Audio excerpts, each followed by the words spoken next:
gusto poder compartir con ustedes esta tarde de día viernes y desarrollar juntos un programa de capacitación y de conocimiento que cada uno de nosotros puede compartir. Es una bondad el poder tener la chance de intercambiar ideas con especialistas, con conocedores de distintas especialidades. Por lo tanto, es una honra poder trabajar junto a ustedes.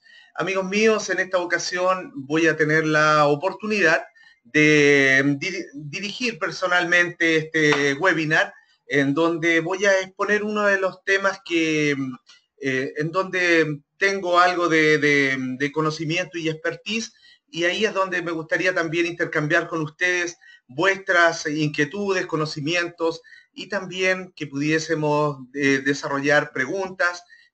Por favor, siéntanse en plena confianza de trabajar juntos. Así que, amigos míos, vamos a iniciar inmediatamente. Mi nombre es Ignacio Landeros Moreno. Soy director académico de esta casa de estudio de la Universidad Benito Juárez, en la hermosa ciudad de Puebla, en México. Actualmente, por razones laborales, me encuentro en Chile.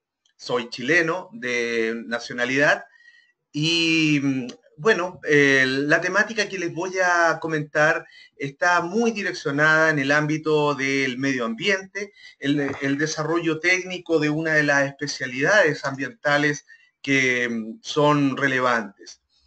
Mi especialización como tal, soy químico de especialidad y tengo la posibilidad de intercambiar con ustedes toda esta información. Así que, amigos míos, vamos a proceder a trabajar juntos en esta tarde. Les recuerdo que esta grabación va a quedar también como material académico en forma íntegra, en formato MP4. El tema que vamos a tratar es sitios contaminados con hidrocarburos y metales pesados y su incidencia en patologías cancerosas de la población. Como tal, les comentaba que dentro de mi especialización está el ámbito de la química, también soy químico analista, ingeniero civil industrial, y por ahí también con algunos posgrados en un MBA y algunos diplomados también. Y actualmente trabajando directamente en el doctorado de Administración Gerencial de esta casa de estudios.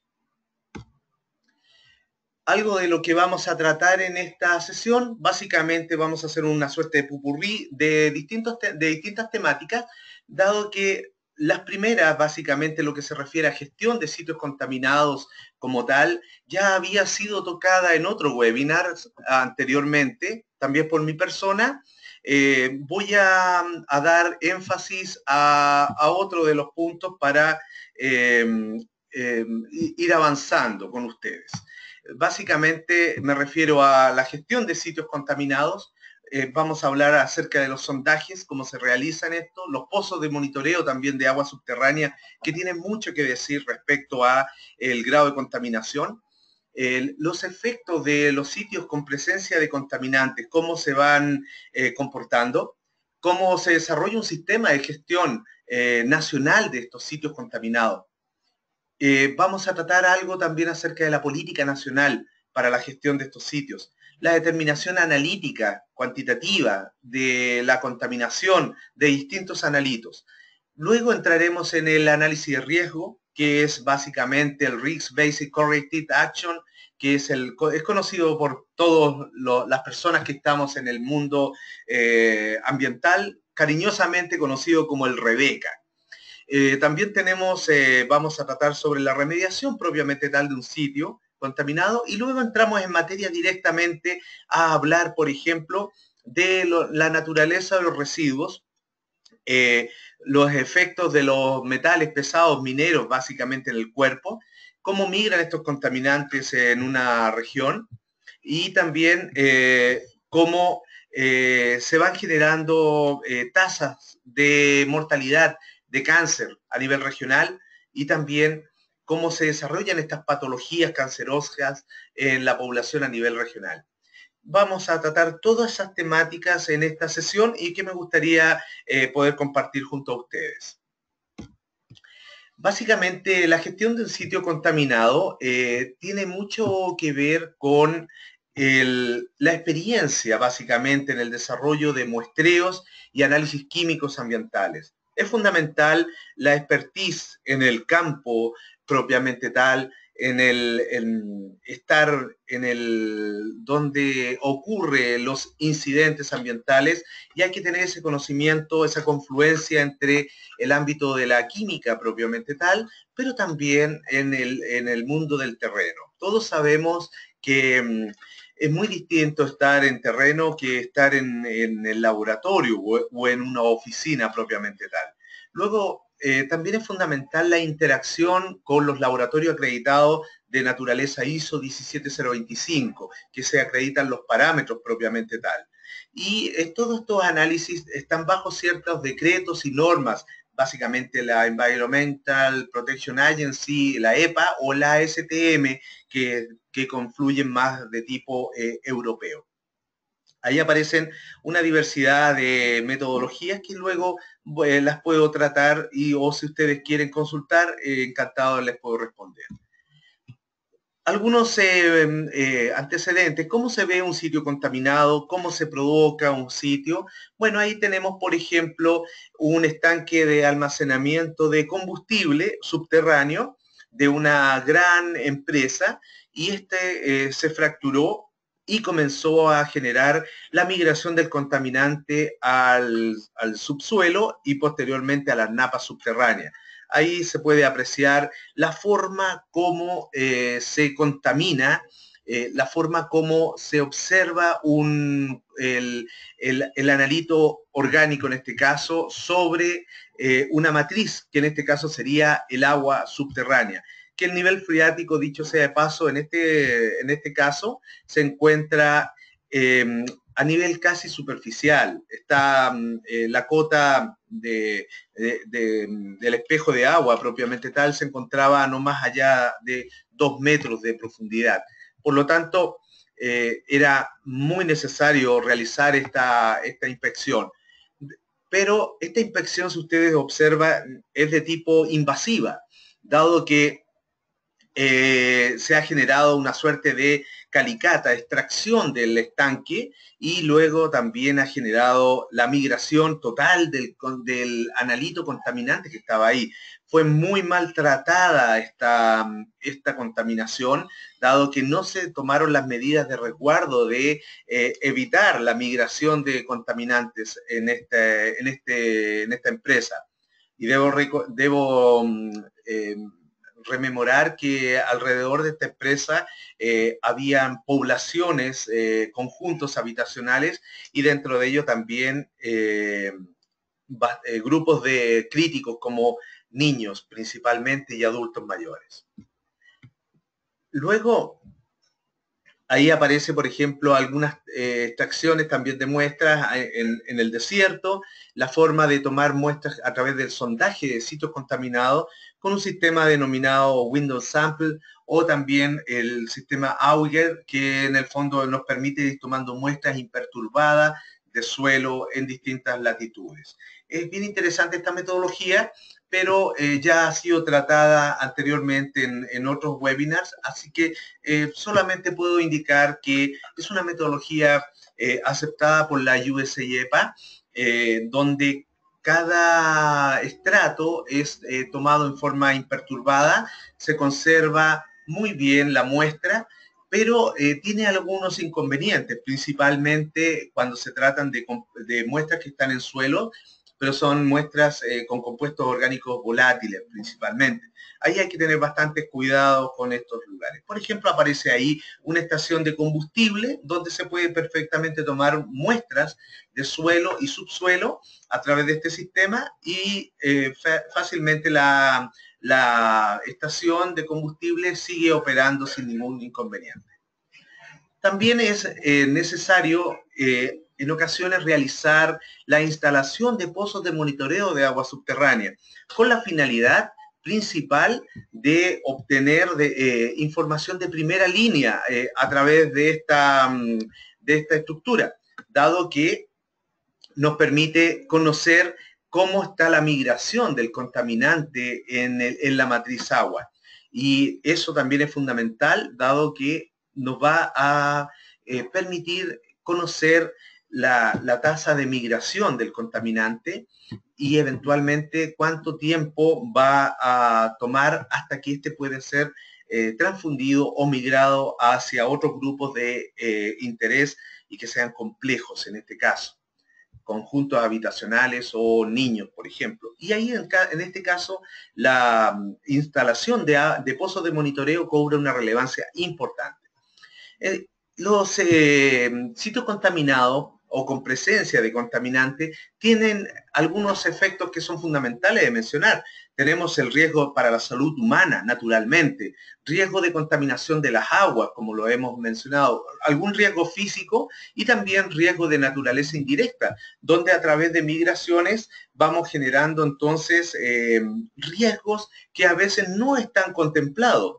Y ahí es donde es necesario tomar algunas acciones. Por ejemplo, tenemos ahí, se muestran algunas fotografías donde, por ejemplo, si ustedes pueden observar, hay una caseta de hormigón y que por capilaridad el contaminante, el hidrocarburo que estaba bajo el subsuelo y por presión hidráulica, básicamente en un día lluvioso, la napa subterránea comenzó a ascender, a crecer y comenzó por diferencia de densidad a levantar el hidrocarburo, en este caso, y este hidrocarburo comenzó a ascender por capilaridad a través de las paredes. Fíjense que esos son riesgos de tipo indirecto, donde no necesariamente en ese lugar ocurrió la contaminación, sino que esto fue causado y fue migrado. Así que tenemos por ahí también, por ejemplo, un transformador dieléctrico de alta potencia, y estos transformadores en su interior poseen también aroclores, ascareles también denominados, o cloropolivinilos, que en el fondo son compuestos clorados altamente cancerígenos y que van a generar un impacto importante en la salud humana, debido principalmente también a la contaminación. Por ejemplo, en este caso, puede ser de vegetales que han caído bajo estas estructuras. Ocurre de que muchas veces el pasto absorbe el aceite, el dieléctrico, y lo absorbe y lo incorpora en su tejido vegetal. Lo incorpora incluso hasta como un nutriente. Y donde ha caído estos PCBs, el pasto a veces, en muchas ocasiones, crece frondoso y luego viene un animal, por ejemplo, un rumiante, que va a consumir pasto y ese pasto crece frondoso, verde, espectacular. Obviamente el animal lo evalúa como tal y come esto. Y posteriormente lo incorpora a su tejido adiposo, a su grasa, y luego nosotros somos los que consumimos al animal y en una asadera, por ejemplo, y el tema está en que en una asadera las temperaturas que pueden alcanzarse pueden ser cercanas a los 250, 280 grados, pero los PCB, los ascareles, recién se comienzan a descomponer sobre los 1200 grados. Por ende, la forma como incorporamos en este caso el aroclor, en este caso un policíclico aromático de resonante de anillo bencénico, va a generar un impacto fundamental y fuerte. Eso es un agente cancerígeno importante. Luego tenemos un sistema de gestión de sitios contaminados, que esto puede variar a nivel de país. Básicamente tenemos el marco institucional, algún marco legal que esté establecido. ¿Cómo se desarrolla este sistema de información a nivel nacional? Hay algunos mecanismos de financiamiento que permiten de alguna manera también coayudar en el caso de una contaminación. Y las capacidades técnicas naturales de los laboratorios, las empresas consultoras, de diversas instituciones que estén encargadas de poder desarrollar estas mediciones, por ejemplo, en terreno. Entonces, básicamente se necesita identificar esta presencia de los contaminantes, evaluar si requiere o no requiere la remediación y vamos a entrar luego al proceso de remediación, que es necesariamente una tercera fase donde hay que definitivamente decidir cuál es el elemento principal o los mecanismos principales para remediar. Dentro de la política nacional para la gestión de sitios contaminados tenemos que estos incluyen una suerte de catastro de sitios contaminados. Si hacemos un análisis, una revisión muy superficial, vamos a encontrar lugares que están abandonados y que están con una cantidad de sustancias peligrosas que lo convierte en un peligro público. Por ejemplo, en esta imagen ustedes pueden observar una bodega abandonada de una estación de ferrocarriles y que esta bodega estaba con una cantidad importante de diversos tipos de compuestos, que son, ¿cuál de todos es más peligroso? Son residuos de naturaleza peligrosa y estaban ahí. Por ende, entonces, podría entrar alguna persona, por ejemplo, extraer algo de eso y entrar en contacto con estos residuos y generar entonces un daño de morbilidad, de crónica o la muerte incluso. Así que hay que hacer una evaluación del riesgo, básicamente. Hay que hacer estos planes de remediación y obviamente también hay que generar un estamento de responsabilidad por el daño ambiental. El que contamina paga, eso no se debe olvidar. Siempre tenemos que tener muy presente que las personas que contaminan, las empresas que contaminan, deben hacerse responsables de sus sustancias que generan. Somos dueños de nuestros contaminantes desde la cuna hasta la tumba, como se dice muchas veces. Ahí entonces entramos a una suerte de determinaciones analíticas de contaminación. Por ejemplo, aparece ahí un cromatograma denominado espina de pescado, básicamente por su forma tan peculiar de ser, y donde vamos a ir determinando bajo el área, derivando bajo el área de la curva e integrándola, vamos a encontrar las concentraciones de distintos tipos de analitos, por ejemplo, que pueden ser compuestos orgánicos volátiles, pueden ser compuestos orgánicos semivolátiles, pueden ser compuestos policíclicos aromáticos, por ejemplo, como los que aparecen abajo, antraceno, benzopireno o el acetamnesteno. Y una diversidad de otros tipos de compuestos. Es importante entonces contar con las metodologías analíticas, las capacidades analíticas para poder reportar este tipo de contaminación. Luego se entrega un pequeño mapa, una pequeña guía en el fondo, en función del número de átomos de carbono. Esto es importante para los asistentes que están ligados al mundo de los hidrocarburos. En estos, dependiendo del número de átomos de carbonos, vamos a encontrar ciertos grupos de intereses de compuestos orgánicos y también en forma paralela cuál es la metodología analítica más idónea para poder caracterizarlos. No olvidemos que dentro de los compuestos derivados de hidrocarburos podemos encontrar una cantidad importante sobre 3.000 compuestos distintos. Por ende, entonces, es fundamental ser capaz de diferenciar claramente cómo se van desarrollando, cómo se miden y cuál es el comportamiento en términos de carbono que tiene cada uno de estos elementos. Y ahí encontramos distintos, gas natural, diésel, las ceras, las gasolinas, tenemos distintos tipos de compuestos. Pero esto vamos a ir avanzando para que prosigamos con la otra información. Luego entonces entramos a la determinación, el análisis del riesgo, básicamente.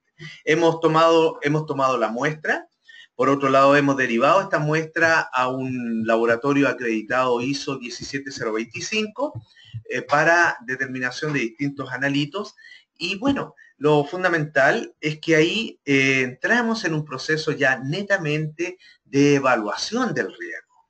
Y para eso utilizamos este modelo, que es un software que se echa a correr, que hay que tener una cierta expertise para poder interpretarlo. Y vamos viendo, por ejemplo, dentro de una pérdida de hidrocarburos en un estanque de almacenamiento subterráneos, por su sigla, UST en inglés, van generando entonces la migración del contaminante solubilizado y este va entonces de alguna manera afectando al acuífero más cercano. Y ahí es donde entra en funcionamiento, por ejemplo, las medidas de toma de muestras a través de sondajes o también la instalación de pozos de monitoreo de agua subterránea. Luego, por ejemplo, solo para colocar un ejemplo ahí, encontramos que en una refinería existe un diagrama de flujo importante. Cada derivado de hidrocarburo tiene una unidad propiamente tal, en donde se van destilando, se van fraccionando, y cada uno de estos va generando distintos tipos de compuestos. Por lo tanto, ahí es donde aparece la multitud, la disimilitud de compuestos diferentes en función de los átomos de carbono. Y cada uno de ellos tiene una metodología analítica, o los grupos de estos tienen metodologías analíticas, químicas, tanto orgánicas principalmente, para su determinación. Ahí es función entonces también importante de la persona que interpreta estos análisis de riesgo, el poder también saber y direccionar qué tipo de análisis de laboratorio voy a utilizar. No siempre es económicamente viable poder hacer un screening completo de distintos tipos de compuestos, porque es carísimo, pero sí se puede perfectamente, dependiendo de del derivado de hidrocarburo, poder direccionarlo a la metodología analítica correspondiente. Luego entonces ahí tenemos, por ejemplo, en este análisis de riesgo, a través del Risk Based Corrective Action, podemos perfectamente ir determinando entonces cómo se va migrando el compuesto, y aquí tenemos la instalación, por ejemplo, de un pozo de monitoreo, donde entramos sobre el flujo subterráneo, pero también entramos en contacto con el nivel freático. Fundamental entonces poder hacer esa diferenciación, tener claro cómo diferenciar un nivel respecto del otro. Eso también es materia del consultor, de la persona especialista en el área química, que deba dar estos direccionamientos.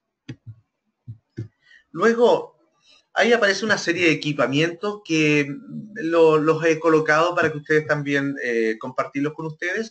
Ahí aparecen distintos tipos de equipos. Ahí, por ejemplo, aquí aparece un equipo mini RAE, que es a través de un equipo de fotoionización que permite en terreno claramente ir identificando ciertas concentraciones de analitos sin necesidad de tener que llevar la muestra al laboratorio. También eso es una medida importante que debemos de minimizar. De alguna manera, ser capaces de determinar qué muestras vamos a enviar, cómo obtenemos representatividad de nuestro muestreo, para que no minimizar los costos también, pero sí también manteniendo la representatividad del muestreo.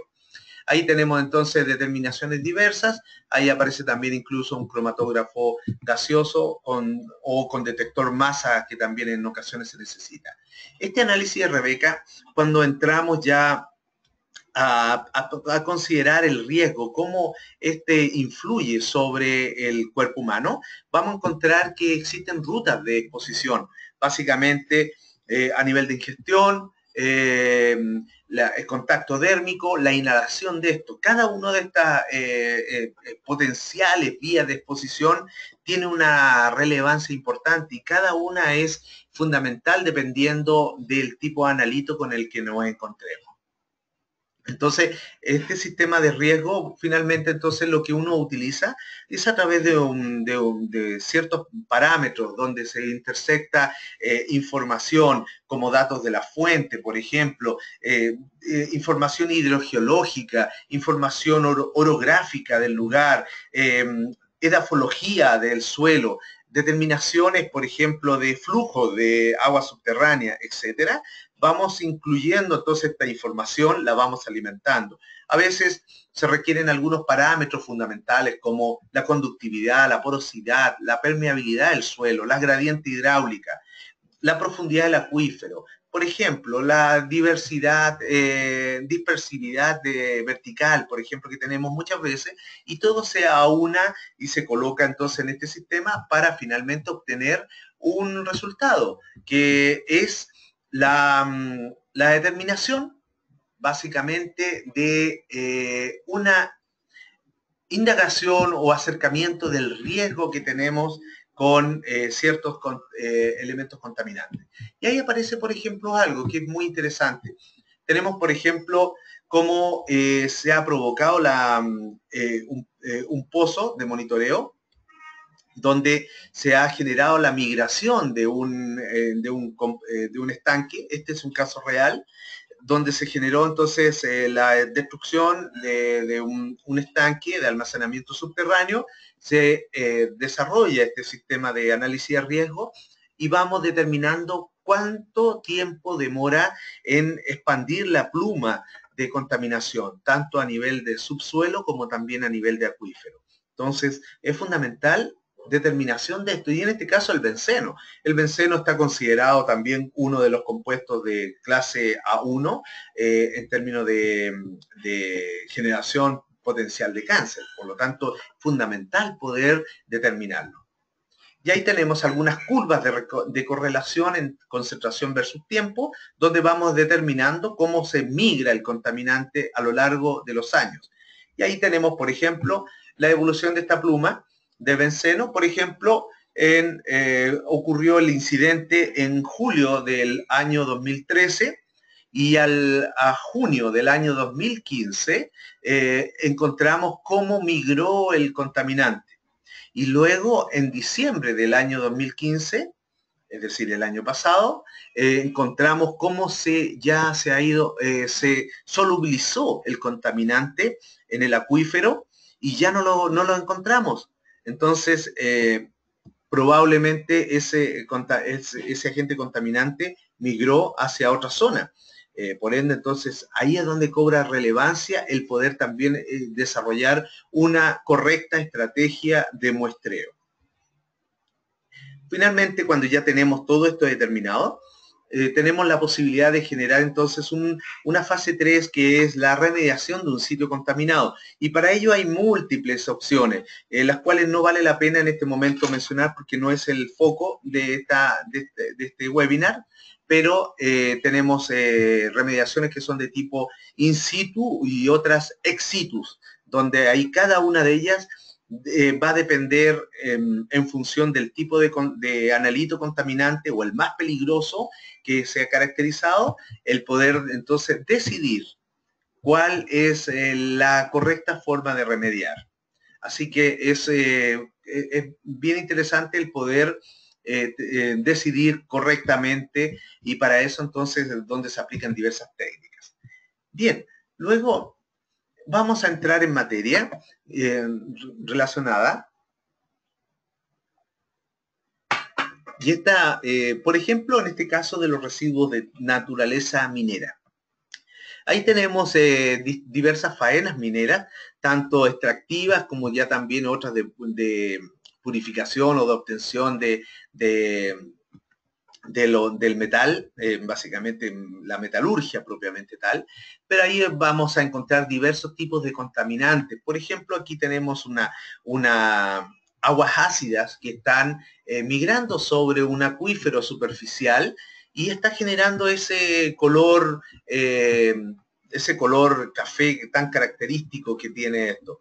Por otro lado, tenemos también contaminaciones que se pueden generar a nivel de la minería metálica y también otras no metálicas, por ejemplo. Así que es bien diversa. La contaminación de los residuos mineros es bien diversa debido a la naturaleza de sus procesos. Pueden ser contaminaciones de tipo de suelo, contaminación afectando a la matriz agua y también al aire propiamente tal. Entonces, cada una de ellas tiene una peligrosidad particular. Por ejemplo, en el caso de una metalurgia, aquí como se observa la obtención de cobre, muchas veces dentro del proceso de obtención del cobre ya de naturaleza refinada, 99.9 de cobre puro, tenemos que se genera arsénico en su forma química denominada arsina, que es con hidrógeno, por lo tanto es peligroso en términos de salud ocupacional, genera daños al sistema humano muy, muy importante. Entonces, cada uno de estos tiene una relevancia que es necesaria de poder revisar permanentemente. Así que cada una de estas temáticas, en algún momento, si ustedes quieren, las podemos tratar, pero tampoco no es materia de este seminario. Los efectos que generan estos metales pesados en el cuerpo son diversas. Todos sabemos la afectación en términos de desarrollo potencial de cáncer o problemas que se van generando teratogénicos en malformaciones congénitas también, en fetos, en niños, generación de artritis o enfermedades de naturaleza cardiovascular o principalmente renales. Pero finalmente, por ejemplo, el caso del plomo, que afecta directamente el sistema nervioso, generando anemia, esclerosis múltiple, en ocasiones fatiga, y también impactando directamente, generando cáncer al riñón. El mercurio, que muchos de ustedes que están asociados a nuestro país hermano Colombia, viven día a día este flagelo, la contaminación del mercurio, que está asociado a las alteraciones de naturaleza neurológica, autismo, depresión, problemas también con el aparato respiratorio. El arsénico, tan extenso, está asociado a enfermedades vasculares como la bronquitis, el cáncer de esófago, el pulmón, laringe, vejiga. Produce también un problema hepatoxicológico a nivel de hígado. Entonces es fundamental. No es exactamente un metal, ¿ya? Pero es un contaminante muy peligroso, ¿ya? Es un denominado también anfótero. El berilio, asociado al cáncer del pulmón, irritación a las mucosas. El cromo, metal pesado asociado al cáncer del pulmón, también hepatoxicológico y que también genera nefrotoxicidad a nivel de los riñones, a nivel de los neonefritis. Entonces, también tenemos el cadmio asociado a enfisema de tipo pulmonar, cáncer de próstata, bronquitis, infertilidad, enfermedades vasculares, alteraciones y toxicidad en riñones. Níquel, también genera daños a largo plazo, con dolencias, irritaciones de la piel y daños en el hígado. Recuerden que el hígado es el verdadero laboratorio que tiene el ser humano porque permite, en él pasa todo y ahí es donde se filtra, es realmente donde se obtiene toda la verdadera información que tenemos ahí. Así que, queridos amigos, bueno, el cobre también que genera daños importantes en el hígado, los riñones. También tenemos ahí el manganeso, que daña el páncreas, el hígado y el aparato respiratorio. Bien, cuando analizamos la migración de un contaminante, por ejemplo, en una región, lo que se hace entonces es confinar la región. De alguna manera se detecta esta y vamos indicando qué tipo de evaluación de riesgo vamos a hacer, cómo vamos a determinar la migración del contaminante, si es en el suelo, si es en el agua, si es en el aire. Entonces es fundamental primero esa primera evaluación de confinamiento. Luego, en base a eso, vamos ubicando los principales asentamientos humanos y los grupos de alto riesgo. Pero también tenemos que ir haciendo una categorización de elementos críticos o de aspectos críticos que tiene este sector, porque dado eso, es donde finalmente vamos a ir evaluando el riesgo que tenemos. Por ejemplo, en el caso de la figura que aparece en el lado izquierdo, ahí tenemos un riesgo, por ejemplo, en escolares. En ese sector justamente hay escuelas donde hay niños pequeños, incluso jardines infantiles, donde se ha generado la contaminación básicamente con arsénico y producto de una nube donde los regímenes de viento llevan estos elementos, este elemento hacia las inmediaciones y las personas lo respiran. Luego entonces hay que ser capaz de ir generando un confinamiento de los sectores en una región. Una vez que hagamos eso, ya empezamos también a evaluar. Y aquí es donde entramos en materia relacionada con el cáncer como tal. Tenemos que hacer conciencia y hacer determinación. Una de las formas de hacerlo es levantando información en centros hospitalarios, conociendo cuál es la tasa de mortalidad que se ha generado en el sector por cáncer, básicamente. Y después de ello empezamos a determinar en función del analito de interés, por ejemplo, el cáncer de tipo de pulmón, por ejemplo, de tal manera que nos permita decir, bueno, si estamos determinando arsénico y este ha sido respirado principalmente, también no olvidemos que estos compuestos peligrosos, estos metales peligrosos también pueden ser ingeridos o también entrar al organismo a través de contacto dérmico. Entonces, ¿qué pasa? Que finalmente determinamos cuál es la tasa real de mortalidad de cáncer pulmonar en el sector. Y eso nos va llevando entonces a determinar, bueno, si tenemos un gran total denominado de personas que han muerto de cáncer o que están con enfermedades patológicas producto del cáncer como tal, vamos discriminando cuántos de ellos están afectados por cáncer de tipo pulmonar.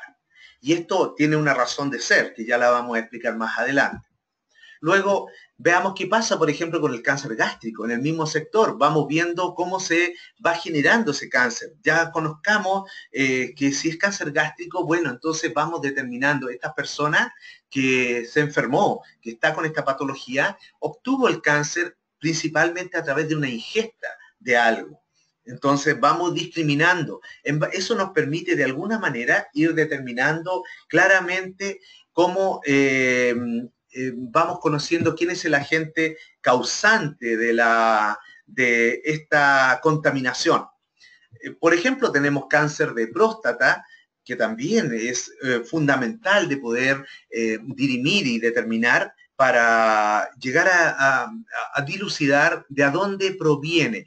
Esto es un verdadero peritaje ambiental, donde de alguna manera vamos determinando a través del daño causado, vamos indicando quién potencialmente fue el causante de este problema. Luego también tenemos la mortalidad de cáncer de mama en mujeres, que se ha incrementado de una manera notable también en el país. Eso de alguna forma nos va permitiendo ir dilucidando información.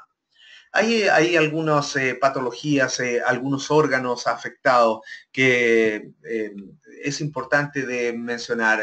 Por un lado tenemos un riñón, por otro lado acá tenemos también un pulmón que ha sido afectado, en donde a través de la inhalación o el ingreso de arsénico, por ejemplo, ha generado una metástasis fundamental. Abajo, por ejemplo, las manos típicas, cuando se comienza el primer daño con arsénico, tenemos manos que se contaminan o generan estas manchas características.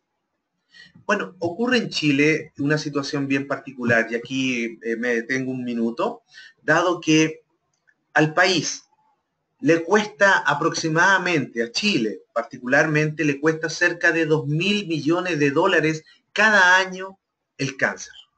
De ahí es fundamental porque estamos hablando de que tenemos costos que son de naturaleza directa e indirecta. Básicamente hay que pensar que más de 11 millones de muertes causadas por el cáncer se proyectan, por ejemplo, al año 2030, en el mundo en general.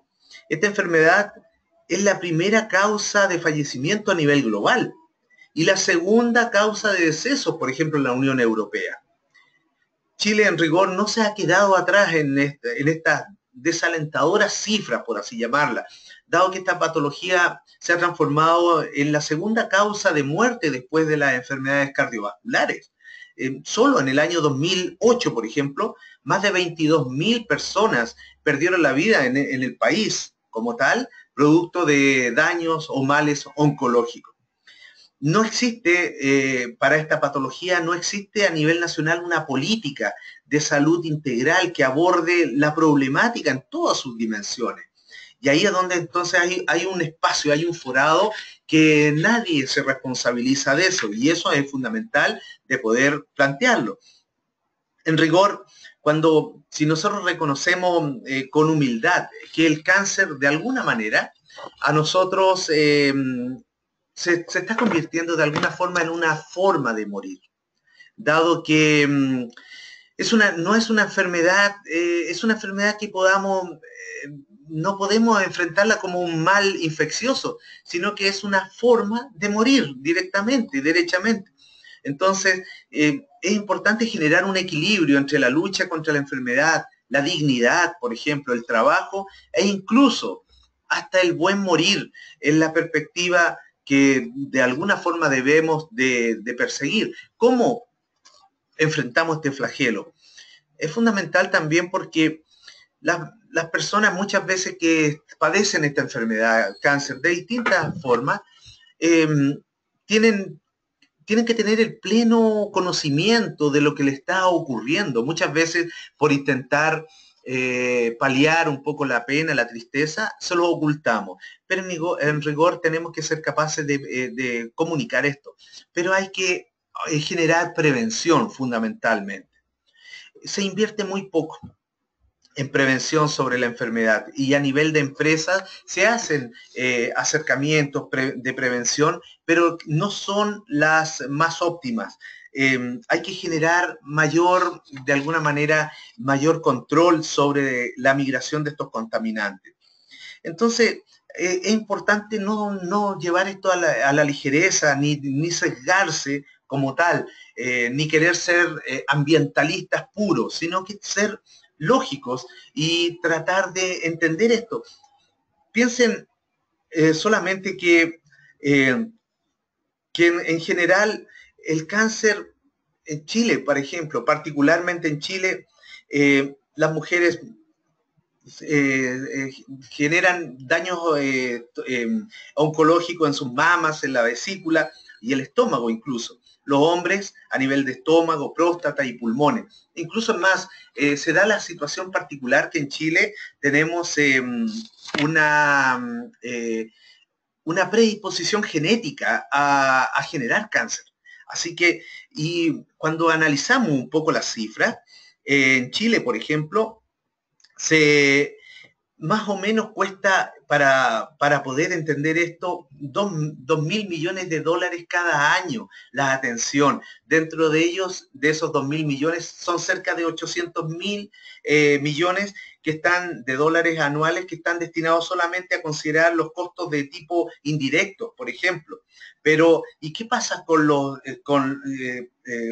otros costos, por ejemplo, ya relacionados con la atención, la pérdida de productividad, por ejemplo, del país? Entonces, fíjese, aparece aquí una noticia que en el año 2020 el cáncer será la primera causa de muerte en nuestro país. ¿Y de dónde proviene eso? ¿De dónde sale eso? La verdad es que está muy poco estudiado. Y eso es una necesidad que se convierte importante para el país. Las metas a futuro, y aquí es donde un poco me explayo. Esta intención que es desarrollar una propuesta de metodología donde de alguna manera encontrar la correlación entre la incidencia de las patologías cancerógenas a nivel nacional y el costo económico que implica la atención pública de las personas que habitan, principalmente en la cercanía de las faenas mineras o energéticas del país. Esto conlleva a la pregunta de investigación particular de mi tesis doctoral que estoy realizando precisamente en la Universidad Benito Juárez. La hipótesis ya la hemos planteado. La industria minera, de alguna forma, y la energética de Chile están generando contaminantes que afectan a las personas que viven en las inmediaciones de esta faena. Provocan estas patologías cancerosas, pero también incrementan los costos económicos de la atención de salud pública del país. Por un lado, tenemos el Ministerio de Salud que invierte, coloca una cantidad importante, estamos hablando de 2.000 millones de dólares al año, que están solamente indicadas para paliar este flagelo. Es más o menos eso cercano a un punto del Producto Interno Bruto del país. Entonces, ¿qué es lo que quiero hacer? Básicamente diseñar un sistema de tipo cuasi experimental que relacione la incidencia de estas tasas patológicas cancerosas, como ya las hemos diferenciado, y el costo económico que implica al país la atención de estas, y que habitan entonces cerca de estos sectores productivos, de tal manera de poder de alguna forma entregar esa información, esta investigación, que permita al Ministerio de Salud dirimir, decir, bueno, en función del tipo de cáncer que se ha generado, de patología, y del tipo de industria que está en las inmediaciones, dependiendo de esta, ir diferenciando un poco las responsabilidades industriales, por así decir, de tal manera entonces de enfrentar tanto a nivel de sistema público como sistema también privado este flagelo, que es el cáncer. Entonces, entrego ahí una serie de bibliografía que es para ustedes, queda también a vuestra disposición cuando quieran consultarla. Este material, como les digo, queda íntegramente grabado en formato MP4 y que queda alojado en nuestra página web para que ustedes también puedan compartir y inquirir más conocimientos sobre esta temática que muchas veces es un poco desconocida e incluso también temida. Y ahí es de donde está el problema.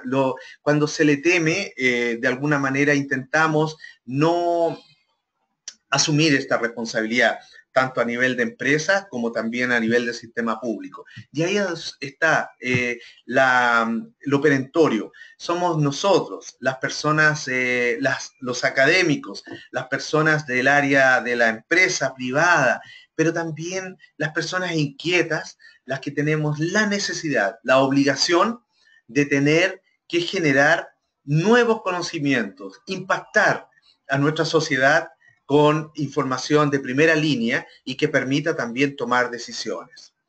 Así que es bien interesante esto. Entrego esta presentación en memoria de la señora Elisa Muñoz Pérez. Queridos amigos, muchas gracias a cada uno de ustedes por su presencia, por su participación y muy bien, que voy a quedar muy atento a ustedes, a sus consultas cuando quieran realizarlas. Voy a habilitar en este momento los micrófonos para que puedan consultar si tienen alguna consulta asociada. Perfecto. A ver, solo para ratificar, voy a bajar las manos de quienes están para que vuelvan a levantarlas y así tener conocimiento de que están atentos a la presentación. Acabo de bajar las manos de todos y les rogaría a quien tenga consulta, por favor, que la pueda realizar y así entonces vamos desarrollándola en conjunto todos nosotros.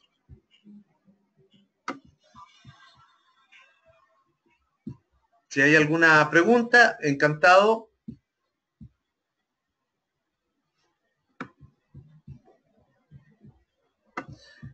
A ver, me parece que tengo en línea acá a José Félix. Hola José, buenas tardes, ¿me escuchas bien?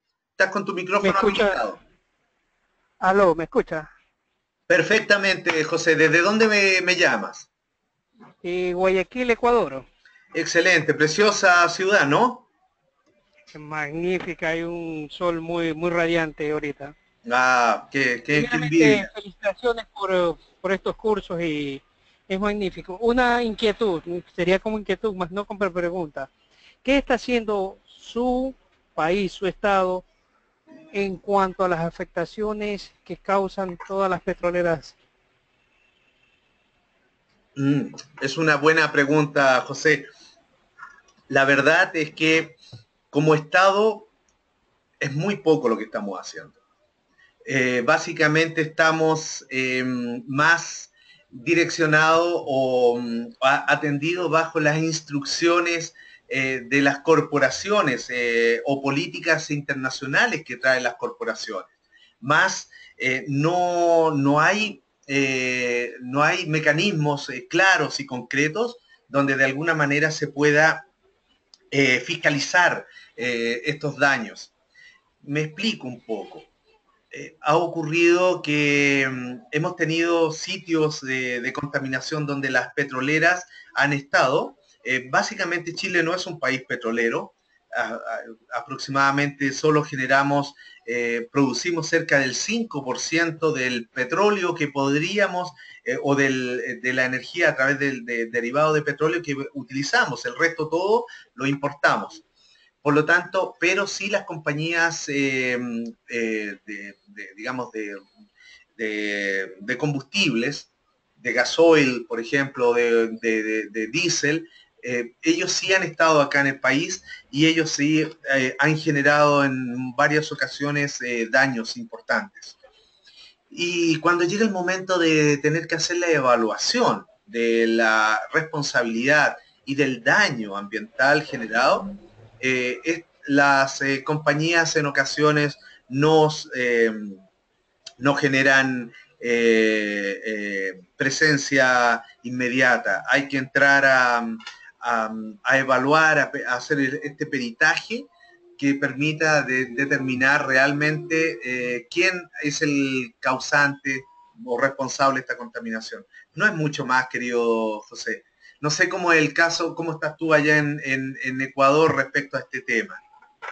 Mi país ha realizado una campaña quizás exuberante en relación a la Texaco, la situación que nos ha afectado a los compañeros del Oriente y todo esto, pero realmente sería bueno como sugerencia que se unan, o sea, todos los países que son afectados directamente por las petroleras para crear una normativa, una ley vigente que sancione y reprima todo este acto con la reparación integral, que sería lo primero, aparte de la sanción, lo primero es la reparación integral.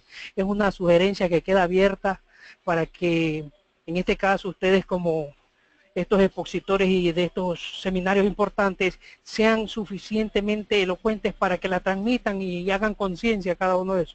Mi país, o sea, seguimos luchando, dice, el que se rinde ahí quedará, pero todavía no nos rendimos. Excelente, muy buena frase, querido José. Y particularmente, tú eres académico, eres profesional del mundo privado, ¿en qué estás tú? Yo trabajo para el Estado, trabajo para la Fiscalía Provincial del Guayas, o sea, la Fiscalía General del Estado. Ajá. Soy funcionario, soy a la cuenta un veedor de los asuntos y los delitos penales inherentes, o sea, el agente sancionador. Wow, qué interesante. O sea, eres la Soy persona, abogado.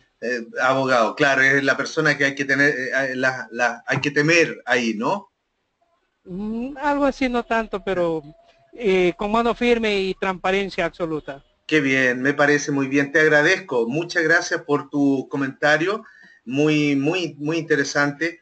Sí, queremos nosotros también a través de la universidad precisamente generar estos espacios de tal manera de ir generando una masa crítica, una idea fuerza que nos permita a través del mundo de la investigación de la universidad como tal, generar una educación de mercado, por así decirlo, o también influir, ¿por qué no?, en los lineamientos gubernamentales en términos de reglamentos u otras normas. Así que es muy atendible tu observación, José. Muchas gracias. Gracias a ustedes y no olviden para ver si ustedes son los primeros y los gestores, porque en mi país al momento no hay el temple decidido de los gobernantes ni nada por el estilo. Entonces, ¿qué más diríamos ustedes como gestores? Vea, surgió de allá adelante, o sea, adhirémonos, nos Exacto. ponemos a todos ahí, suficiente a la lucha. Gracias, es muy importante estos seminarios. Muchas gracias. Aplaudo su gestión. Gracias a ti, querido José. Muchas gracias. Bueno, les comento también que Espero algún no. día estar pasando. Gracias, muy, muy gentil. Gracias, José. Eh, bueno, les comento también a José que nuestra universidad tiene presencia en Quito, tiene presencia en Quito también, así que si en algún momento necesitan mayor información, encantado, les proveo esta o pueden entrar a la página web www.vjonline.mx y ahí van a encontrar nuestra oficina que tenemos en Quito, precisamente para poder recibir este tipo de comentarios, información, documentos incluso de nuestros alumnos o asistentes. Así que muchas gracias. Voy a habilitar el micrófono a don José Manuel Martínez. Hola, José. Buenas tardes, estás con tu micrófono habilitado. ¿Desde dónde nos llamas? Muy buenas tardes, desde Colombia la Bella. Ah, excelente. Para hacerle ¿De qué parte de Colombia, perdón? Barranquilla, doctor. Excelente, muchas gracias. Me encuentro en clase con mis alumnos de salud ocupacional para hacerle una pregunta interesante. A ver, por favor. Desde el punto de vista ocupacional, además del cáncer, en Chile han tenido patologías como hemoglobinuria paroxísticas por los hidrocarburos. A ver, ha habido, nosotros tenemos acá un decreto, el decreto supremo 594, que establece ciertas directrices. Y en el caso de los hidrocarburos, particularmente, José, no hemos tenido formalmente, no hemos tenido casos que hayan sido indicados como tal, dado que la presencia de hidrocarburos que tenemos nosotros como país es muy, muy baja.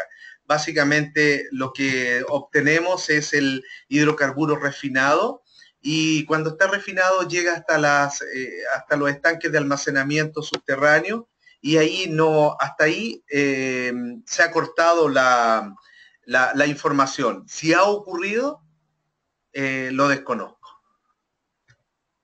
Sí. Bueno, ¿y qué patología prevalente tienen desde el punto de vista ocupacional relacionada con los hidrocarburos?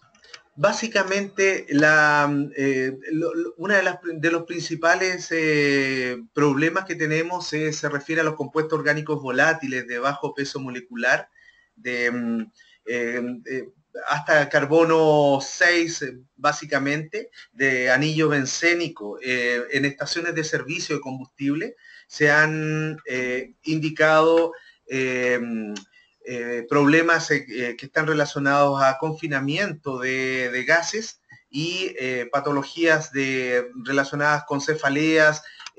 Hay también daños hepáticos que se han reportado, pero ha sido hasta por ahí la mayor información que tenemos con los hidrocarburos, pero principalmente en estaciones de combustible. Sí. Muchas gracias, doctor. No, a usted muchas gracias por su consulta. Y sí, recordando ahora un caso bien particular ocurrió con una estación también de estanques de almacenamiento de combustible que se fisuraron, migraron estos y llegaron a una escorrentía de napa subterránea que caprichosamente esta llegaba hasta un edificio donde entró agua a la parte de lo que era subterráneo, pero también empezó a contaminar el agua de la red pública de alcantarillado como tal. Y luego esto generó en el edificio, hay un caso ahí donde se destaca que en el edificio empezó a generarse emanaciones. Las personas reportaron estos problemas principalmente derivados de los compuestos aromáticos. Así que por ahí estamos nosotros. No es mucho más avanzado, felizmente. Así que gracias, querido José. Voy a dar la oportunidad a Luz Ramírez. Hola, Luz. Buenas tardes. ¿Desde dónde nos llamas? Hola, buenas tardes, ¿me escuchas? Perfectamente. Fuerte y claro. ¿Desde dónde nos llamas? Desde Bogotá, Colombia. Un gusto. Cuéntanos, ¿en qué podemos ayudarte? Nada, pues, aparte de la conferencia me gustaría preguntarte qué opinas sobre el fracking. Perdón, no logré escucharle. Pues te iba a preguntar qué opinas sobre el fracking, ya que es un tema como muy tocado en estos momentos. Entonces quisiera saber qué opinas y qué opina la gente. Ah, sí. Bueno, eso es un tema, yo sé que en Colombia es un tema que está muy, muy en boga. Acá en Chile, hablando de, digamos, de Chile como tal, es un tema que en general para el común denominador de las personas es desconocida. Pero sí entendemos también que la forma de capturar hidrocarburos que se están generando allá, principalmente en Colombia y también en países cercanos, a través de la técnica, ha tenido varios, varios comentarios de tipo negativo, ¿no? Principalmente por la forma de impactar que tiene al medio ambiente circundante. Si bien es cierto, el petróleo fácil se acabó, la técnica de alguna manera está permitiendo obtenerlo, ¿no? Pero no sé, ahí, ¿qué piensas tú, estimada Luz, al respecto? ¿Qué puedes comentarnos? Tú lo vives ahí, ¿no? Sí, bastante, pues la verdad tuve la oportunidad de trabajar en una petrolera y pues vi un video y la verdad pues es como un proyecto que todavía no ha sido muy bien investigado para saber las repercusiones a un futuro, digamos en los daños que pueda causar en el agua, en el ecosistema, Sí. o sea, son muchos. Y la verdad, como no sean estudiados, pues la verdad es que es como complicado y la verdad, toda la gente está como muy tensionada, está Sí, como pensando en eso, hay muchas protestas, entonces es complicado, exactamente. la verdad no estoy de acuerdo con eso. Sí, no, exactamente. Por eso es fundamental estar bien informado, porque en base a eso se pueden tomar mejores decisiones. Y también ahí es donde profesionales de la línea suya es fundamental de poder recabar esa información para poder, con conocimiento de causa, poder también intervenir al respecto. Así que creo que tiene un desafío bien importante entre manos, estimada Luz. Así que de nuestra parte, encantado. Tenemos incluso profesionales del área de nuestra universidad, expertos en también ingenieros en petróleo, que con mucho gusto también podrían darle mayor información al respecto. Así que si gusta, nos puede derivar un correo, un mensaje y encantado le colocamos en contacto con uno de ellos por ahí. Ay, vale, muchas gracias. A usted, muchas Muy gracias por llamar. interesante la conferencia. Muchas gracias. Muy bien, entonces voy a habilitar el micrófono. Tengo a ver en este momento a don José Félix Bazán. Hola, hola José, muy buenas tardes. ¿Me escuchas bien? Buenas tardes, José. José Bazán. No, estamos con problema ahí. Voy a habilitar el micrófono a la señorita Natalia Vélez. Hola Natalia, buenas tardes. ¿Me escuchas bien? Buenas tardes, ¿tú me escuchas bien? Perfecto, fuerte y claro. ¿Desde dónde nos llamas? Buenas tardes, yo te estoy llamando desde Bogotá, Colombia. Ah, excelente. Cuéntanos. Pues mi pregunta, eran dos preguntas, pero ya pues sí, una persona ya dijo la primera, que era lo del fracking, Uh-huh. porque lo que está pasando fuertemente en lo que es Valledupar, especialmente en San Martín, Sí. Entonces sí está así como un poco angustiada, ya que pues el dicho alcalde pues firmó con esa empresa para empezar a hacer este proyecto, pero pues a mí lo que me preocupa más es que es una zona muy ganadera, una zona en un territorio muy pequeño, en donde, como tú decías, hay muchas afectaciones cancerígenas en las personas, pero pues en este caso también sería a los animales. Mi pregunta sería, bueno, si se lleva a cabo dicho proceso, ¿cómo harían las personas para que su sector productivo, que es la ganadería, no se vaya tan afectado en ese aspecto? Wow, es una muy buena pregunta, Natalia. Eh, es complejo de poder manejar esa situación, dado que el sector ganadero que cohabite con el sector industrial energético, en este caso hidrocarburífero, es una muy mala combinación. Es una mala combinación y sin querer ser alarmista o apocalíptico, de alguna manera es una mala combinación dado que los animales, por ejemplo, se generan muchas veces fosas contaminadas con hidrocarburos, producto de resabios de esta, y sobre estas fosas muchas veces migra agua, cae agua superficial o de lluvia y se pone en contacto con estas fosas. Los animales por lo general beben estas aguas y también parte de los elementos, digamos, de los compuestos orgánicos que posee el petróleo o los derivados de este, pueden transfundir al animal como tal y se alojan en los tejidos adiposos y ese es el problema. Como te mencionaba delante, el caso, por ejemplo, del PCB, que es un compuesto clorado, obviamente muy especial, que es un compuesto que es sintetizado por el ser humano, pero no por ello menos peligroso. Esto genera un daño antropogénico importante. El animal lo ingiere y luego el ser humano lo ingiere. Acá en Chile ha ocurrido una situación bien particular y perdona que solamente me confine esto a Chile, dado que el webinar estaba solamente indicado al país, digamos, atendiendo la información de Chile como tal.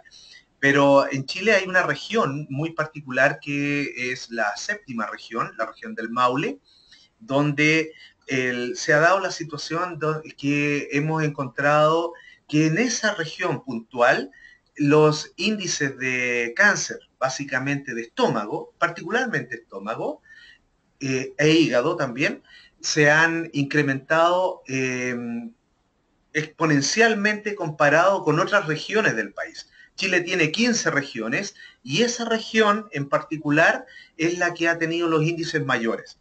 Cuando comenzamos a analizar un poquitito cómo se va dando la tónica del porqué de la situación, fuimos encontrando que en esa zona las personas, su principal alimentación es la carne, y es básicamente la carne bovina y también vacuno. Entonces, y las personas cuando comen esto son muy dados como se dice acá en Chile, al asado. En otros lados le llaman churrasco, barbecue también. Eh, esas personas cuando hacen sus asados, lo peor incluso es que cuando las asan, queman la carne incluso, la asan demasiado, la queman y ese tostado exquisito que aparentemente aparece de la carne es nefasto en términos de la incorporación de estos compuestos, porque las temperaturas van generando, sobre todo las combustiones, van generando transformaciones químicas de los compuestos orgánicos y esto pueden migrar, por ejemplo, a policíclicos aromáticos que son muy peligrosos y que generan estos daños hepatoxicológicos. Así que, querida Natalia, creo que estás en toda tu razón de tener esa aprensión. Te invito a que te informes más, que recabes más información, porque es bien, es un poquitito complejo eso.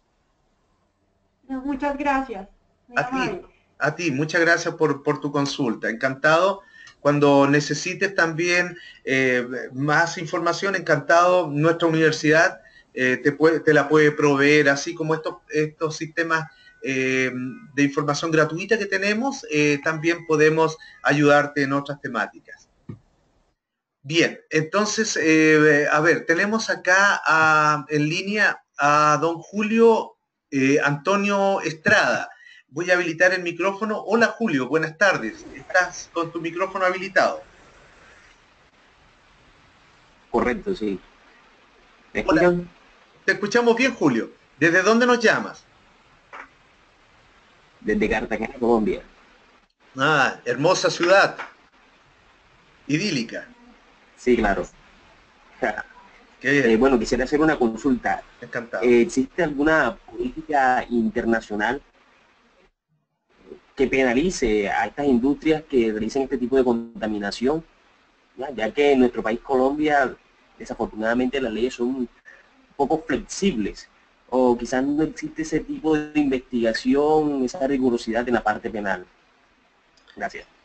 Gracias, estimado Julio. Sí, es una gran pregunta. La verdad es que respuesta contundente no te puedo entregar. Sí, cada país acoge ciertas normas. Hay incluso algunas que son muy permisivas, perdón, y otras que son demasiado exhaustivas en términos del cumplimiento, que se hacen literalmente para nada fácil de cumplir. Hay normativas, por ejemplo, donde los límites de detección son tan bajos, los límites permisibles son tan bajos, que incluso en ocasiones los instrumentos analíticos no son capaces de llegar a esos límites de reporte. Así que eso es un tema que hay que verlo. Como norma o como ley o como reglamento, o que un conjunto, como ley, que es un conjunto de normas jurídicas de alguna manera, no hay un consenso al respecto, Julio. Te invito sí a que hay que ver cuál es la normativa colombiana al respecto, sobre qué se basa. Principalmente puede ser sobre algún tipo de normativa norteamericana o europea, principalmente holandesa o alemana. En el caso de si es norteamericana sería la USIEPA. Entonces habría que ver un poquitito a dónde está eso. Y el resto es básicamente decisiones de tipo corporativas que traen las compañías como tal. Así que hay que revisar un poco ahí la normativa. No puedo decir con certeza una respuesta al respecto, Julio. Ok, muchas gracias. A ti, muchas gracias por tu consulta. Muy bien. Así que eso es básicamente, amigos míos. Encantado de poder responder a sus consultas. Voy a leer algunas consultas que nos han llegado vía chat. Don William Soto Carrero nos saluda y nos agradece este webinar. Dice la pregunta, ¿por qué los países productores de petróleo permiten la contaminación de los ríos? Y de acuerdo a su conferencia, la mortalidad, ¿quién responde por esas muertes? Y si las familias son indemnizadas. Wow, es una gran consulta. La verdad, querido William, es que es bien difícil, porque ¿cómo determinamos la responsabilidad de la mortalidad de una persona? Dado que muchas veces las personas, por ejemplo, son daños que son de naturaleza crónica, que vienen alojándose con el tiempo, donde la persona es contaminada en un sector y luego migra, por ejemplo, a otro y lleva la patología o la empieza a desarrollar la patología. Por lo tanto, es muy complejo. Por ejemplo, en el caso de Colombia, encontramos no solo en el tema de petróleo e hidrocarburos, sino que también tenemos casos muy fuertes respecto al mercurio, por ejemplo, o compuestos cianurados en función de la amalgamación también de el oro, básicamente. ¿Cómo logramos identificar la fuente, el agente causante de esto? Por lo tanto, ahí es donde se cobra una relevancia importante. ¿Qué es lo que hacen las empresas de alguna manera para poder salvaguardar? Y esto es como una medida también cautelar en términos de legales y en términos de salud ocupacional. Lo recomiendo mucho. Cada vez que usted como empresario contrata a un trabajador, es pertinente, es muy importante realizar un examen ocupacional al trabajador, de tal manera, o preocupacional también, de tal manera que permita identificar cómo está la línea base, entre comillas, cómo está su sistema basal en términos de salud, en función de distintos analitos. En el caso del mercurio, por ejemplo, basta con hacer determinaciones de análisis de orina, por ejemplo, o también sangre, de tal manera que a través de absorción atómica con vapor frío, por ejemplo, se puede llegar a determinar la presencia de mercurio en la sangre.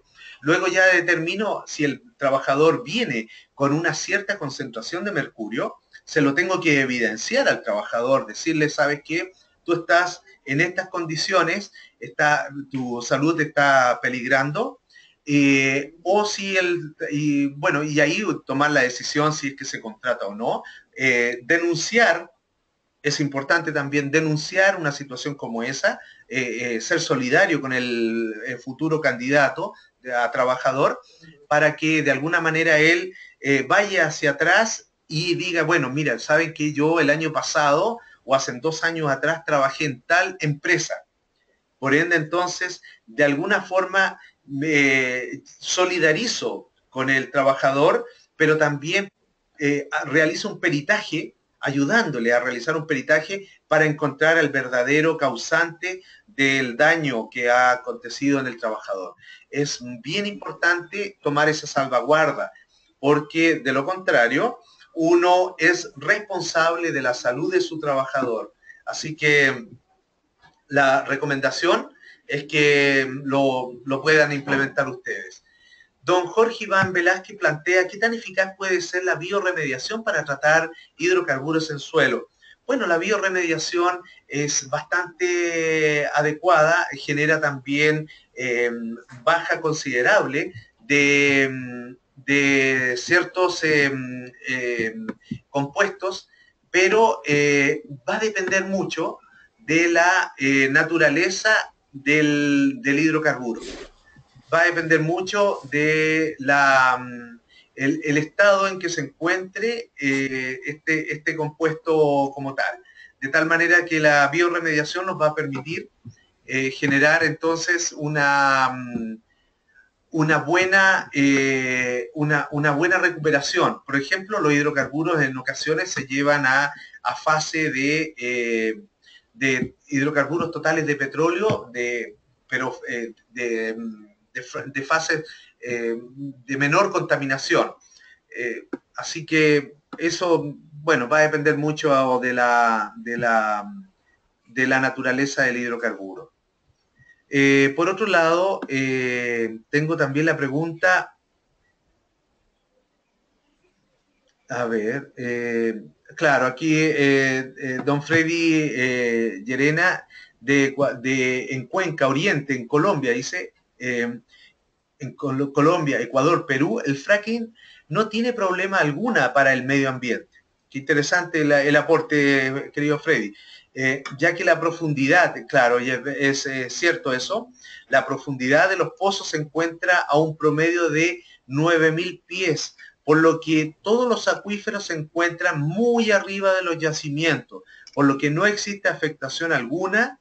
Entonces es bien interesante la posición como lo plantea Freddy. Así que muchas gracias por ese comentario, efectivamente. Bien, dice también acá don Jorge Iván Velázquez, dice, ¿Todos los metales se bioacumulan en los animales? No, no todos. Van a depender de algunos metales como tal. Hay algunos que tienen una vía de evacuación bastante rápida a nivel de sistema urinario o también del tracto digestivo como tal.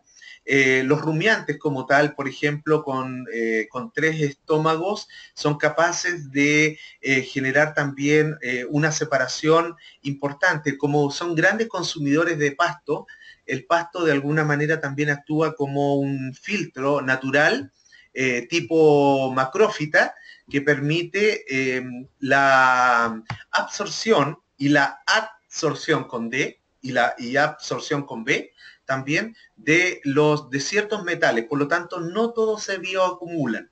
Principalmente los que se acumulan son los derivados de arsénico, plomo, también, muy importante el plomo en este sentido, el mercurio también, que son básicamente todos los elementos metálicos pesados que están categorizados bajo la norma EPA 1311, que son 8 particularmente, si no me equivoco: antimonio, cobre, bismuto, cadmio, níquel, mercurio, plomo, y hay uno más que se me queda por ahí en el tintero.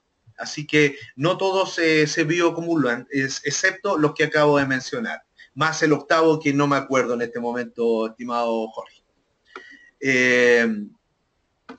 A ver, aquí don Ali Clemente Herrera plantea una pregunta bien interesante también. Buenas tardes, quiero tocar el punto específico del asbesto como un contaminante potencialmente cancerígeno, el cual se usó en Colombia hace un par de años con terribles secuelas. Quisiera saber cómo es el manejo de este contaminante en otros países como en Chile o en México. Sí, querido Ali, el tema del asbesto es bien complejo porque como es una fibra muy friable, valga la redundancia, friable en el sentido que se desmenuza muy fácilmente. El asbesto, dependiendo de su naturaleza, dependiendo de la naturaleza inorgánica que tiene, estamos hablando que es una fibra inorgánica, puede ser asbesto blanco o azul, crisotilo, cristobalita, crosidolita, son 4. Entonces, este asbesto tiende en la manera que es friable, es captada, ingresa a nivel del sistema respiratorio y las fibras se desmenuzan y entran a nivel entonces de los alvéolos pulmonares. Estamos hablando de fibras menores a 0,5 micras y entran a los alvéolos.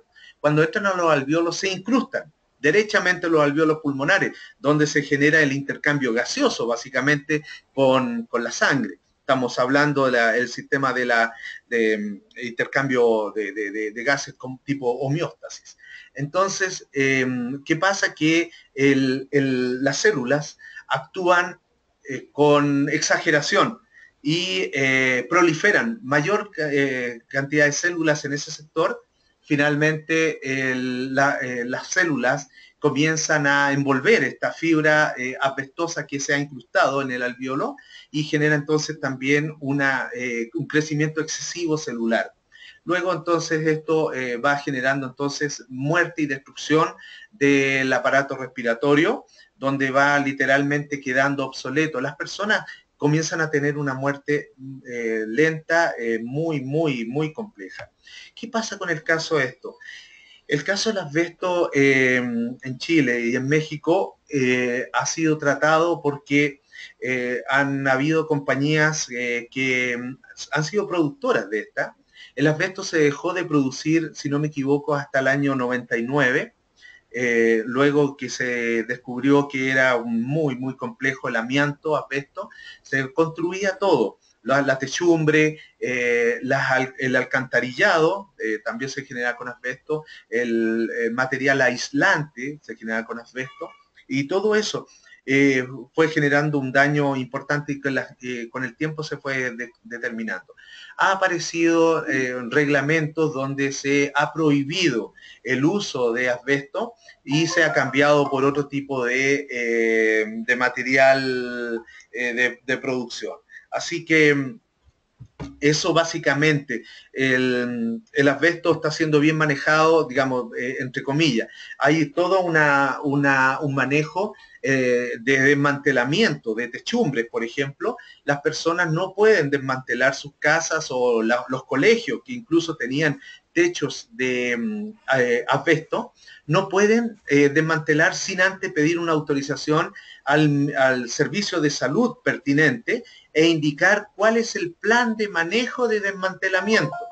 Esto incluye a tal grado que cuando uno va a sacar una techumbre, tiene que aislarla con una laca o una pintura, de tal manera de evitar el desprendimiento de la fibra friable. Así que, y luego esto se debe entregar a disposición, porque es considerado un residuo peligroso por el decreto 148, que establece que es un material cancerígeno, A1 también, así tal cual como lo que hemos estudiado. Así que le agradezco su consulta. Y bien, una última consulta por acá, dice la señorita Blanca Joana Gutiérrez. Hola, si se trabaja en un túnel y está expuesto a monóxido de carbono, ¿igual tiene consecuencias a tiempo o inmediatamente? Bueno, el monóxido de carbono tiene la particularidad de que tiene la hemoglobina como tal, la proteína natural de nuestra sangre, tiene la particularidad de tener cerca de 8 veces más afinidad por el monóxido de carbono que por el oxígeno. Por lo tanto, si estamos en un espacio confinado y esto de alguna manera estamos respirando el gas, la molécula de hemoglobina va a asumirla pues, con mayor avidez que el oxígeno como tal. Así que en ese sentido sí, es peligroso. El daño que se puede generar puede ser incluso inmediato. Vale la pena recordar, por ejemplo, personas que han quedado tendidas en sus camas o en sus habitaciones, producto de una mala combustión, por ejemplo, de una estufa, donde se ha generado monóxido de carbono con baja concentración de oxígeno. Muy bien. Entonces, bien, básicamente, a ver, hay varias consultas más, pero ya también por razones de tiempo creo que ya estamos casi concluyendo. Me permito consultar, responder una pregunta. Don Gabriel Alfredo Rueda plantea al respecto de las técnicas y equipos existentes en la mayoría del territorio nacional, no permiten censar las concentraciones existentes en cada una de las personas expuestas. Bueno, este tipo de censo en realidad, Gabriel, en ocasiones se realiza no en las personas, sino que en grupos sectorizados, de grupos de riesgo de personas. Ahí es donde se realizan estos censos. Y en base a eso se determina cuál es el elemento más crítico al respecto. Así que es bien interesante la situación. Hay situaciones donde en ciertas regiones se puede efectivamente dar, por ejemplo, contaminación con gases, por ejemplo, arsénico, personas que estén respirando arsénico como tal, pero también personas que estén ingiriendo arsénico, dado que el arsénico ha caído sobre plantaciones, por ejemplo, y este ha contaminado las plantas y de alguna manera han sido incluidas dentro del tejido vegetal. Por lo tanto, las personas también pueden ingerir arsénico. Así que es bien interesante. Muy bien. Eso es básicamente... bien, entonces, a ver... dice, bueno, Jorge Iván por ahí pregunta, entonces tener plantas en sitios cerrados es peligroso. Bueno, básicamente hay que entender que las plantas por la fotosíntesis como tal, en el día, ideal, porque generan oxígeno, ¿cierto? Una molécula de de carbohidrato, de glucosa, digamos, el CO2 más el agua y como tal, y la clorofila y la luz ultravioleta va a generar la glucosa, que es el alimento propio del vegetal.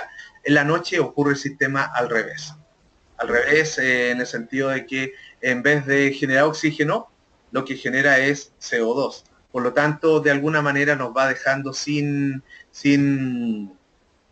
mucho, digamos, se va de alguna manera saturando la concentración de oxígeno ahí. Bien, así que, y en el caso, Gabriel, creo que lo plantea ahí, Censar dice, relaciona con los niveles de detección de esta sustancia en los fluidos corporales. Sí, totalmente. Es una buena forma de censar cuando uno toma un grupo de testigos, una población testigo, como universo, y se somete a censo, se somete también a ciertos análisis particulares, y en base a eso se determina cómo están los niveles de concentración, y en base a eso también se determina incluso las responsabilidades de quienes pudiesen eventualmente haber generado el impacto ambiental en el sector. Así que eso es básicamente, estimados amigos, creo que ya también hemos concluido nuestra actividad. Ha sido un gusto para mí poder intercambiar con ustedes consultas, estos conocimientos. Los invito a que sigan navegando en nuestro portfolio de webinars que tenemos. Hoy en la noche hay uno más.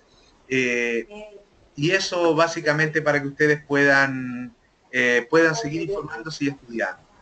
Así que, amigos míos, no habiendo más consultas, vamos a proceder a cerrar la sesión y estaríamos finalizando. Les recuerdo, este material queda grabado íntegramente en formato MP4 y queda a vuestra disposición cuando lo requieran. Así que desde nuestra Universidad Benito Juárez, en la hermosa ciudad de Puebla, en México, nos despedimos para encontrarnos en una próxima sesión. Un abrazo a la distancia, muchas gracias a todos. No sé cómo se puede. Lo que pasa es que me está llamando a los diplomados y ahora como recién está llegando las maestrías y